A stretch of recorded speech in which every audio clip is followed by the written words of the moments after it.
this issue.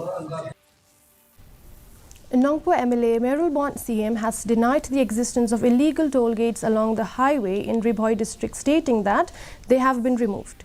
Briefing media persons yesterday, CM also informed that toll gates on state and village roads are under the provision of district council or other government departments, wherein they collect a certain toll fee and, according to him, must be under the purview of law.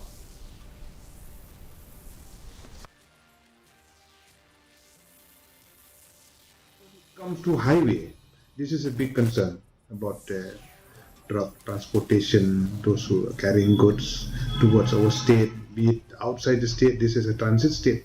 Automatically, it will lead to the price rise and all. Transporter, they have to pay lots of tax along the highway. This is not only in Bhoi, along the highway, so which is illegal. And I'm of the opinion that this thing should not happen. I'm very much against illegal toll gate, especially on the highway and even on the state road also. Only those mandated as per the law, and that is no issue for check gate.